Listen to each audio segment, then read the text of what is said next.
Previously on Rwendo the Journey. Mutangiro ndakazvitawo zvemagitare ndakazvitanga hangu ndichiri kukura kubhangeti ndichiri kuenda kuchikoro. Zvinhu zvandaitongofarira hangu ndichingokura zvemagitare izvi.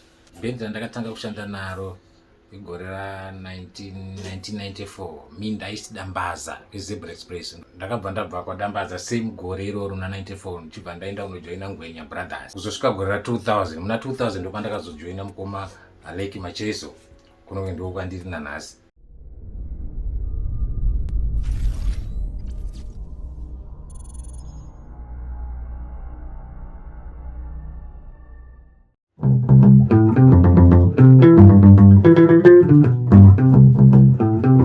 Ini ndinoitwa Nasho Azati. Kusvika 2012 ndakaita 14 years ndiri kuOKM. Ndakanga ndaibva boss ndaibikwa naivo senior lecturer, munoziva senior lecturer vane mbiri yekubika vanhu.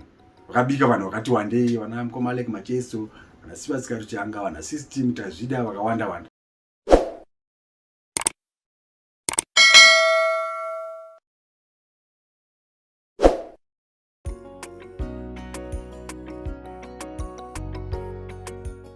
Makadi muri Zimbabwe. Ini ndinoitwa Nasho Azati. Ndinoridza, I'm a guitarist. Ndichiridza bass kunyanya. Ndinofara kukuchingamidzai pane chino chirongwa chinonzi Rwendo.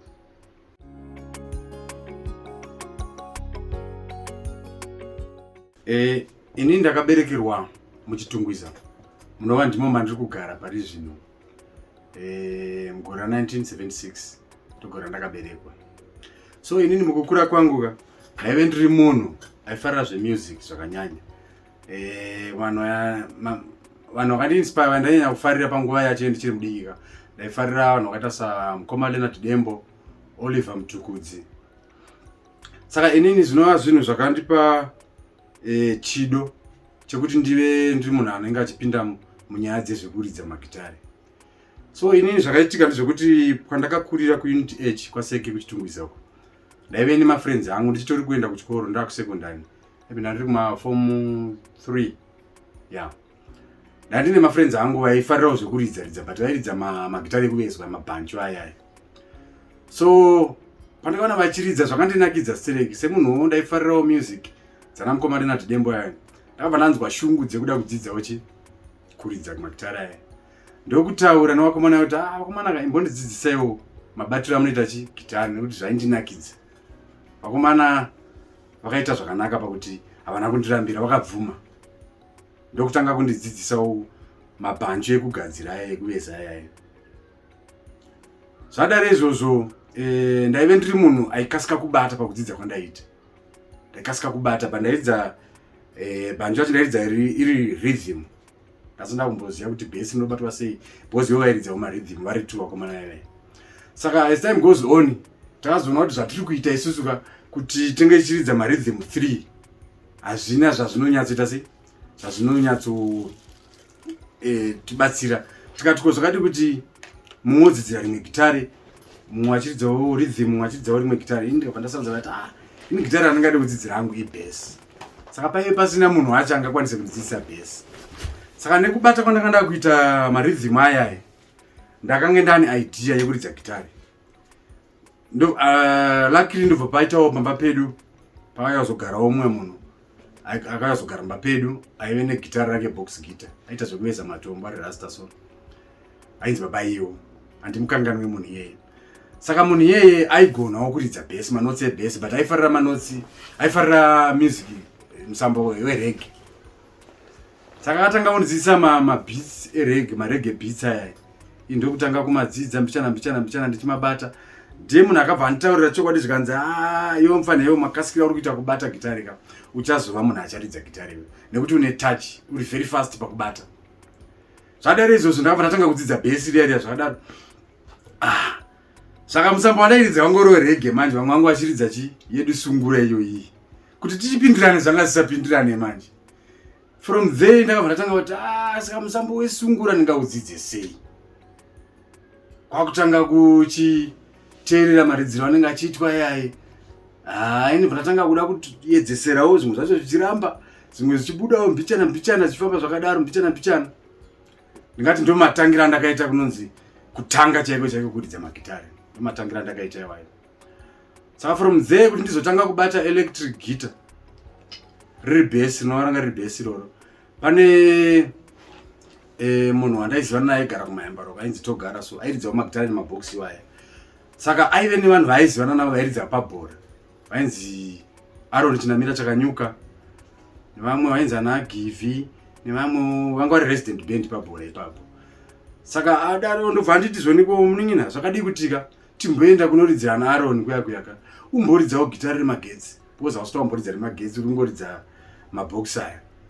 Ini ndakatonzwa kufara ndakati aiwa ndinoda kuti tase tiende ndimbonoribata ndikuona ndingazvikwanise.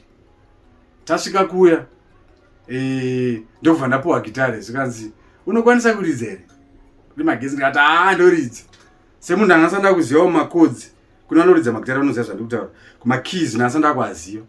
Saka ndaitoita kutotsvaga saundi kuti ndichizwa waya sokusvika ndasvika pakey iri kuridzirwa nevamwe ndobva ndaibata paya.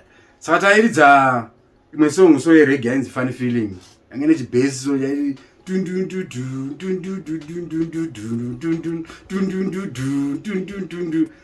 ndobva ndarova nemo vanhu vakanakidzwa paine age yanandiri bhozi naachiri mukomana mudiki vakanakidzwa kati hamba nawo ikoyo anenge ane future nenyaya yemagitara. Zvadarezvo yapera song yendo bvataridza futi imwe yemuseve paridzwa imwe yemuseve ndobva ndangopinda ndapinda kudaro zvakatopindawo zvakanaka zvikawirirana ndakangoridza 2 songs ipapa ndiri kunyepa ndobva ndaburuka zvangu. Ndachiburuka kudaro saka zvakaita kada ingoramba tichingodzidza tiri kumaraini kwedu kuya kumaraini kwedu isusu kwangu ine nzvimbo yairidzwa magitara inga riri biawo kwaipota pachiya mabhendi akawanda akasiyana siyana. Saka nerimwe rezuva manje pakauya bhendi rainzi The Spiders ranga raitungamirirwa nainzi mukoma Solution. Saka ikoko kubhendi roro ndiko kwanga kwakuridza Aaron Chinamira uya ndakambenge ndaona kwabhora uya. Saka zvakaitika musi iyoyo vakauya vasina baseman wavo vakati akakundikana kuya kushow ndokubva vangonzwa unzi mari pane imwe mufano wechidiki anokwanisa kuridza wechi bass mari kumabva mutora akwanise kufambisira show yenyu. Ndobva wayabva wanditora paya wandikumbira kwabereki vangu vamboda kuramba but vakazobvuma zvavo kati achiendai munoita se muno anokubatsirai. Ndobva ndaenda paya mbamwe kwakutoridza show yese kubva ichitanga kusvika iperi. Yapera kudaro vakafara vakati maridzira waitaka ukutoridza kunge ndionogara uchiridza mazuva ese ipapo nekuti ndanga ndine touch yakanaka. Masongs acho ndaisavaziva but ndakamapinda zvakanaka kusvika show yapera. Zvadaro manje vakabva vachitoti ivoka ko ungade here kuti tipote tichifamba tese. Inini manje nezira ndandiri manje ndaive chitori kuenda kuchikoro ndobva zvandiomera kuti ndivabvumira kuti ndakuda kufamba nemi. Vandataka kana zvakadai soka zvoda kuti muonane nevabereki vangu. Ndokubva vanotaura nevabereki vangu kuti tanga tichida kuti mwana wenyu timbofambawo naye zvakadai tichisenza naye tichimupawo zvatinge tichiwana. Vabereki vangu havana kuzonyanya kuramba zvavo vakandibvumidza ndokutotanga kutofamba kwandakaita nani nebhendi rainzi The Spiders. Zvadaro izvozvo ainzi Aaron Chinamira Chakanyuka airidza rhythm ikoko ndokutaura neni zvikanzi ko muningina zvakadii kutika isusu tifome bhendi redu inini newe tise tiri maleaders. Ininiwo semunhu angaine shungu nekunakidzwawo kuti takutofoma chikwata chedu isusu tiri maleaders vaviri isusu ndobva ndabvuma pandatofara. Saka zvakaitika 1994 ndogora ndakatanga kupinda mustudio kuGrama ainzi Grama Records kuSouthampton yanga iri kuSouthampton mazuva acho 1994. Takatanga kuenda kuma-auditions but auditwa zvikanzi hamisi yenyu yakanaka saka tokupai date rekuita se muye kuzorekodha. Ndobva tapiwa date rekunorekodha paya bva tanorekodha. Kanga rika 7 single kanga ine 2 songs kuti first side rainzi side 1 rainzi Chinamira newe, the other side rainzi Ndipe Gupo. Ndobva taridza kasinguka. Zvadaro Aaron ndokuti ko zvakadii ngatitsvagechi vamwe vanhu anoridza madrums anoridza rhythm because Aaron airidza lead panguva yacho iyoyo ndichiridza bass. Saka pafirst pakasinguka takaita ikako Aaron akaridza marhythm kuseri nekuseri akaridza futi malead akaita ma lead vocals ndikaita ma back vocals nekuridza bass guitar. Madrums akaridzwa namukoma inzi Lefson Chakanyuka. Vana vakatisiya zvavo. Zvadaro ndo matangiro mavambiro akaita chikwata chainzi Dendende Express chaitungamirirwa naAaron Chakanyuka. Takabva taronga zvekare kuti sezvo tawana boss takatsvaga vanhu vatawana mwainzi Gift Sixpence yanga kuridza rhythm. Pama drums vatawana mwainzi Christopher Chawanda. Changa chato chikwata ichi. Ndobva tatanga kupractice futi kuriyesa kuti tikwanise kunotsikisa album. Tati riyese kudaro mazuva mashoma pakabva Gift Sixpence aibva kumusha kwaonde kwa Mutoko. Saka achibva kumusha akanzwa kuti pamadzeka pane inonzi Madzeka Night Club iri paMutoko Center. Pari kudiwa resident band pakanga paina mukoma Admai akasenga vachidzana chikwata chavo chengosimbi crew. Saka zvanga zvaitika kuti vanga vabva ipapo. Saka uyu paakapfuura nepapo ndokunzwa kunzi pari kudiwa band rekuti riite resident band panapo. Ndokuya ndokuti taurira tikati aiwa kana zvakadaro isu hapana chekumirira ngatitoende kwa Mutoko. Tobva tasumuka takati inini Nasho Vazati pabesi, Aaron Chinamira Chakanyuka palead, Gift Sixpence parhythm, pama drums paina Christopher Chawanda. Ndobva taitwa interview paya kunonzi tinogona here kuridza kwacho ni. Ndobva muridzi weclub afara ainzi Madzeka. Ndobva afara zvikanzi aiwa basa mariwana makutoshanda pano. Saka takatanga kushanda ipapo. Tichiridza every day kusara kweMonday ndotaita off yatasingaridzi.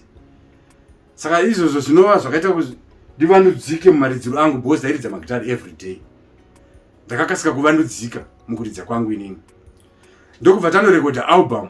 First album rakanziro Chidadiso. Saka takagara for about a year tiri ipapo ndokubva tabva zvinhu. That was 1995 patakanoridza kwaMadzeka. 1996 takabva paMadzeka paya ndobva tadzoka futi kuno kuchitungwiza. Takuno kuchitungwiza tikati sezvo isusu band redu takarekodha taneka single nealbum rikurira paradio. Ngatichitoita mashows, tatanga kuita mashows naChinamira uya. 1996, 97, 98 pane zvakangoita kuti tipatsanurane. Ndobva ndambotorwa namukoma John Chibadura veTemple Brothers. Ndobva ndamboridza paya. That same year 1998 pakabva pauya mumwe aisenza kuKiama Boys ainzi Kriston Kanyara. Aisenza zvakare kugate kucash kuya. Ndokuya akanditaurira kuti ngati that same year 1998 ndopakasplita Kiama Boys. Wana mukoma Alec Macheso na iwo Mazibaba Nicola Zakaria vakuenda kuno drive ma heavy trucks ai magonyeti. Saka ivo vakaita urongwa hwekuti vari kuda kuti vatsvage vakatuma munhu kuya kuzonditora inini kumba kwedu. Indobva ndatofara paya ndikati sezvo ndaya kuzotorwa kuenda kuband hombe boss Kiama Boys anga reband hombe. Nanhasi band hombe. Saka ndakafara, ndakanzwa kufara kuti ndaya kuzotorwa neband hombe. Handina kumbomira, ndakati ndati chimhanya.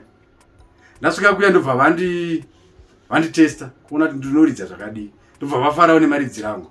Zvikanzi aiwa kana zvakadaro iwe watowana basa takutotanga kushanda tese. That was 1998. Ndobva vanditi iwe wandipa task yekuti iwe uchitsvaga vamwe vanhu maguitarist anoimba na drumist so that tinokwanisa kuita band. Totanga kuita mashows tiri Kiama Boys. Isiri yekutanga yavaimbenge vaina iyayo. Because yekutanga vakanga vasiyana zvavamboenda kunodrive marori. Zvadaro ndakatsvaga vanhu for sure. Ndakatsvaga vamwe vakati zviri kunonoka woenda, ndotsvaga futi vamwe voti zviri kunonoka woenda, ndotsvaga futi vamwe kudzimara pazoita vamwe vakashingirira. Kwakuchizotanga mashows ndiri kuKiama Boys bya. That was 2002 tatanga mashows. Ndakaita 4 years ndiripo but singaite mashows. Asi 2002 ndo patakazotanga.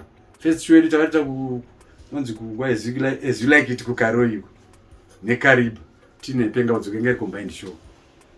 Ndingati inini kubva 2002 yeye kusvika 2012 ndopandakazosiya kuKiyama Boys.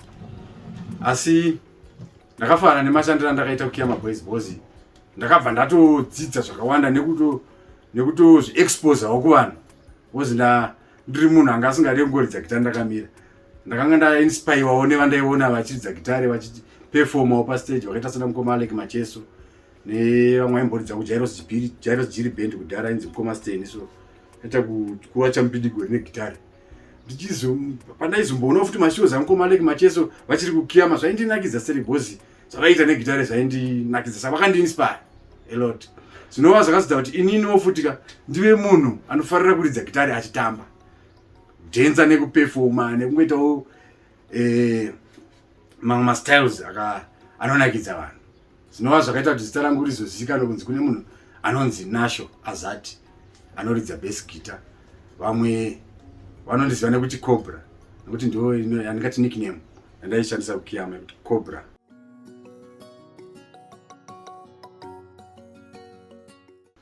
Ndingati ndiri kuKiyama Boys ndakaita 14 albums kubva 1998 kusvika 2012. Pane 14 years saka gore negore tairekoda album pagore. Saka ndakaita 14 albums. Ndingati album rangu rekutanga ndiri kuKiyama Boys rinonzi Yeuchidzo.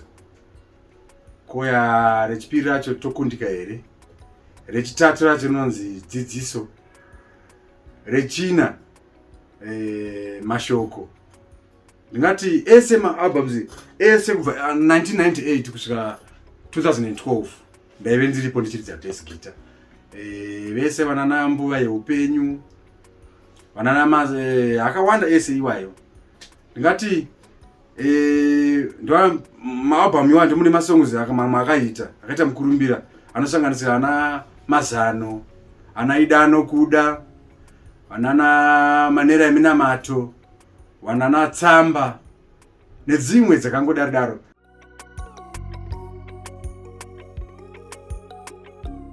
Inini pandakashanda kuKiyama Boys naivo madzibaba the senior lecturer madzibaba Nicholas Zakaria takashanda zvakanaka. Handina kana remuromo. Remuromo rangu ringatova rekutenda mafambiro atakaita nekuti ndiri munhu akatodzidza music ende vaindibata semwana wavo. Vaindibata neruoko rune rudo rwokuti ndiende mberi ndichiraramisawo futi mhuri ndichidzidzawo futi upenyu. Ndingati inini zvangu besides zvemusic havaitondidzidzisa mararamiro anofanira kuitwa nemunhu uine mhuri. Kana dai mararamiro emucommunity unorarama sei nevamwe. Ndingati ndofunga kune vanowaziva madzibaba munowaziva ise vari humble. Munhu ari humble ende munhu anofarira kunamata. Saka ndinoti yanga iri nguva yakanaka. Ndakaita rombo rakanaka rekusangana nemunhu akaita samadzibaba Nicholas Zakaria. Muna 2012 ndogore rinova randakasiya kuKiyama. Zvandakaita inini ndakati kubva 1998 kusvika 2012 ndakaita 14 years ndiri kuKiyama. Saka inini ndakaona kuti ndingati ndaibva pakuridza magitari. Ndakanga ndaibva because ndaibikwa naivo senior lecturer. Munoziva senior lecturer vane mbiri yekubika vanhu. Vakabika vanhu vakati wandei, vana mukoma Alec Macheso, vana Sivasika Ruchanga, vana System Tazvida vakawanda wanda. Saka 2012 iyoyo chakaitika ndechekuti ini handina kunetsana naivo senior lecturer, ivo havana kunetsana neni handina kunetsana navo. Asi chakaitika ndechekuti takatoonekana mune zvakanaka. Ndainge panga paitawo mumwe munhu aida kuitawo band rake ndokundikumbira kuti inini ndimubatsire sezvo ini ndanga munhu anga aizivikanwa nekuperforma nekugona basa. Saka munhu anonzi Shingirai Tapomwa, bambo Shingirai Tapomwa anogara kuGlendon huko. 2012 yachone takatanga mashows nabambo 2013. Takangoita for about a year mashows. Ndokubva vati timbomira maerano pane zvanga zvakanganisika mumashandiro avo zvisiri kubhendi ayo pamararamiro avo nemashandiro avo nezvavanga vakatarisirawo pane zvimwe zveupenyu hwavo hazvina kunge zvavafambira zvakanaka. Saka vavati rega timbomira. Saka takaita gore ratakaita mashows 2013 yeyo. 2014 ndandangoramba ndiri session guitarist, session musician ndichihaiwa yakawanda vakasiyana siyana ma-upcoming kazhinji kunyanyanya vachitibatsirei ngoma motiridzira onde haya ndowaridzira. Ndingati kusvika pari zvino zvangu ini ndiri munhu anoridza ende handidzokere kumashure, handife ndakadzora tsvimbo kuti gudo rabata kumeso. Ndinoridza chinhu ichi zvokuti kana paine vangade kuti vabatsirwe neni tinokwanisa kubatsirana, hapana chinoramba. Ndiripo ende kuridza ndinoridza. Ndingati iko zvinezvi zvedu isusu takaafektwa kazhinji nenyaya yengirino nepandemic yakaitika COVID-19 yakavhiringa basa remagitare zvakanyanya nekuti hakusisina mashows ari kuitwa nekuti vanhu havasi kubvumidzwa kuungana. Zvinova zvakatikanganisa vaimbi vakawandisa. Ndinotonamatawo kuna Mwari kuti dai dambudziko iri radarika tadzokera pakare zvepakuitawo mashows nekuti vaimbi kazhinji tiri kurarama nemashows nekuti kumasales kwakaafektwa nenyaya yepiracy. Piracy yakatikwadza, hakuna chiri kuuya kubva kumasales. Asaka muimbi ari kurarama nemashows. Mashows anova ndiwo akaafektwa zvakare necorona. Saka tinonamata tichikumbira kuna Mwari kuti dai vatirwirawo padambudziko recorona iro riri zvakwanisa kudarika tadzokerazve mukuita mashows nekuti ndiwo anotiraramisa.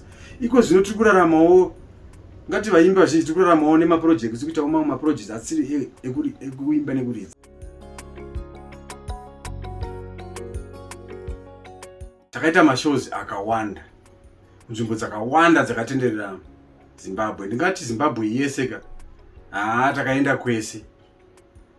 Inini tiri kumashows vanhu vaindifarira nekuti ndaiperform. Ndaisangoridza gitari ndakamira. Ndandiri munhu anofarira kuridza gitari achitamba ndichisvetuka kusvika. Ini handikanganwe show yatakaridza kuChiredzi. Takatanga kuridza panonzi painzi paniko. Painzi zita racho randitiza. Asi pane imwe show yatakaridza munonzi muchigara pasi. Ikoko kuChiredzi ikoko. Show yakandinakidza because mama akazara vanhu. Ende vanhu vakafara zvokuti ndichibva pastage vanhu vaitanga kundisumudza vachinditakura. Munhu nemunhu wese aida kutaura neni, achingonzwa kunakidzwa kuti ataurawo neni. Zvinova zvinhu zvakandifadza kuti basa randiri kuita inini riri kufadza vanhu. Uyezve handikanganwe imwe gala yatakaita kuBulawayo kuWhite Stadium. Ndakapefoma zvekuti stadium yese, vanhu vese vanga mustadium vese vakafara kusimuka kudai so. Ndikatozvitiwo ndine rakomana ndiri kugona kusumudza vanhu vese ava, vanhu ma-thousands evanhu ari mustadium muno. Ndingati kwataienda kwese, nzvimbo dzese dzataienda vanhu vaifara. Handidi kunyepa zvangu. Vanhu vaifara zvekuti vaiuya kumashows kwedu vari kuziva zvandiri kutaura izvi kuti ndiri kutaura chokwadi, ndiri kurevesa. Muno muZimbabwe ndingati hakuna nzvimbo yatisina kuenda. Kumapurazi, kumaruzevha, kumatowns. Ndingati from Nyamapanda to Beitbridge, from Tare to Kariba, kwese kunana Chirundu, Kubinga, Vic Falls, Bulawayo kwese takaenda neKama Boys. Koita kunze kwenyika takanoridza kuSouth Africa, nzvimbo dzakawanda dzanichiri kutonderera kunana Toya ndo Deep Salute, kunana Tembisa nemuJoburg chaimo takamuridza. Pretoria takaridza. Koita Zambia takaenda futi, Malawi, Botswana neMozambique. Nzvimbo dzedzo takadzifamba tichingoridza nzvimbo dzakasiyana siyana ndiri kuKama Boys ikoko.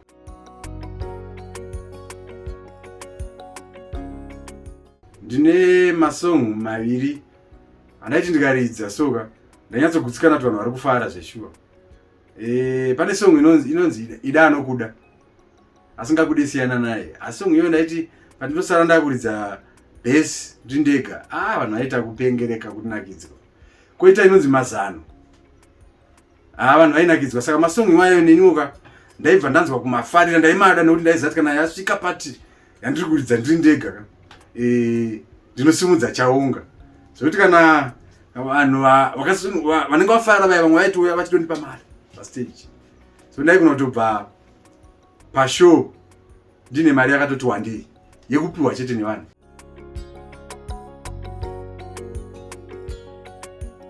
Ndine mhuri yangu yandinayo. Mudzimai wangu anonzi Yetendai Mugogoshi Azati. Ndine vandakabereka vana 5. Yekutanga achinzi Rachel, koya Hazel, Denzel, Nashel naNigel. Ndiwo mamiriro akaita mhuri yangu. I'm happy nemhuri yandakabereka.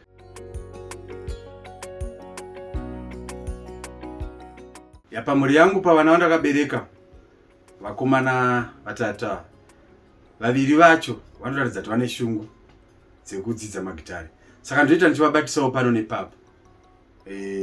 Denzel naNashel ndivo vane shungu dzekuda kuridza. Nigel ndingati zvangu achiri mudiki anenge achiri kuda zvechikoro. Magitari izi amen tichazoonawo pamberi apo kuti iye achazenga achizvidai. Kana achida ndinoti nini ndinodzidzisa, ndinovadzidzisa. Ende nditone shungu yekuti kana vachizvida vazvidzidze, varidzewo magitari.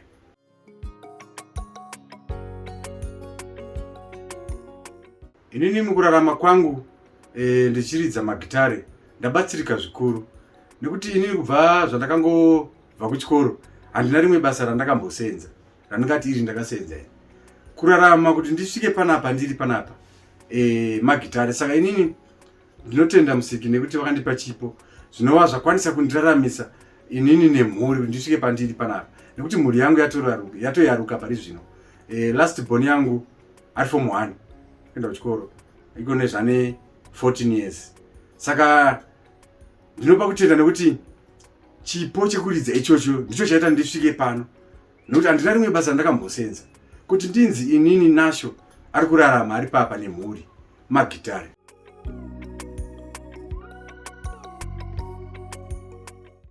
Ndingati music yandinofarira inini handina musamba wakanyatsoti kuti ndinoti uyu ndo musamba wandonyanya kudarika mimwe. Asi ndinoti inini chero upi musamba zvawo unenge waridzwa zvakanaka. Inga be it reggae, be it soca, be it zim dancehall. Kana yangoridzwa zvakanaka chete musamba wangoridzwa zvakanaka ndinofarira. Handina musamba wangu wandinoti ndinofamba nemusamba 1 wakadai so. Ndinofarira misambo yakati wandei. Inini mukuridza kwandinoita ndine vamwe vanoridza bass guitarist wakati wandei wekuti vakaridza apa ndinonzwa kuti zveshuwa vanhu vari kuita sei vari kuridza vanondigonera. Pana Koma Rodrick Chemdara, Koma Alec Macheso, Spencer Kumulani, Koma Moffat yekudendera, John Zanga, vakawanda vakaridza sinonyanza kuti zveshuwa vanhu vari kuita sei vari kuridza. Ndichiti rambai makadaro guys.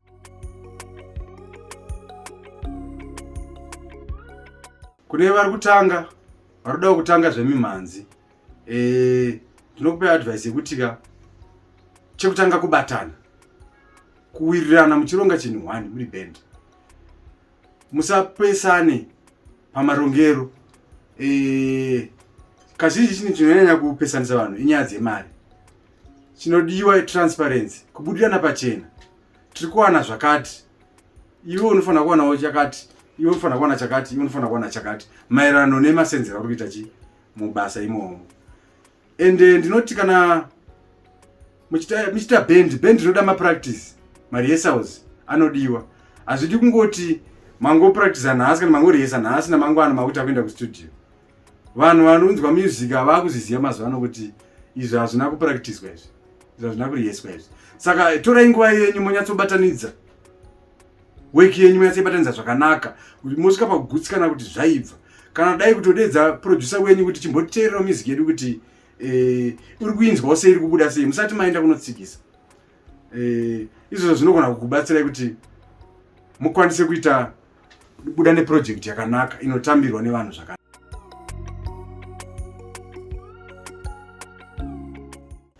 Ndinoti kune vanoda kudzidziswawo kuridza magitari, inini ndakasununguka kudzidzisa upi neupi zvake anoda, chero zera ripi, angave ani, ndakasununguka. inini ndinoshandisa namba kune vangada kundibata ndinoshandisa namba dzinoti 0772 271 004. Regai ndidzokorere zvakare 0772 271 004. Kune vangada kunditsvaga kuWhatsApp munoshandisa namba idzodzi, even kufona, even kana ma-SMSs. Kune vangada kunditsvaga kuFacebook munongotsvaga zita rakanzi Nasho Azati, munondiwana ipapo. Vangave machurches chaiwo kana vachida service yangu ndiripo, ndakasununga kwabatsira. Tikurimemba iko nje 2019 isakapera ndichiridza kuchechi. Kuchechi ndairidza inonzi Light of Jesus Christ Ministries. Ndichiridza iro ribase tichirumbidza musiki.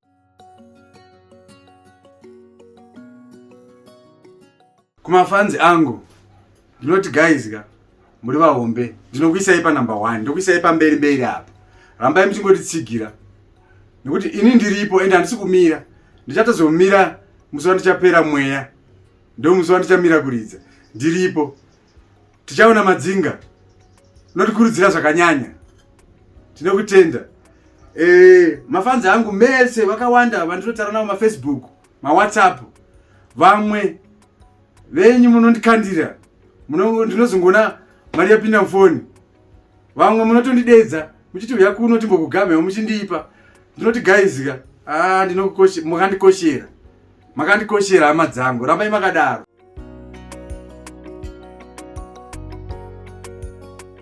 Kune mi mafanzi ndinokumbirisai maningi, mushe kune vari kuona video nei, musheyewo video nei ifambe makawanda wanda. Please subscribe to this channel. Anzi Rwendo, The Journey. Please subscribe.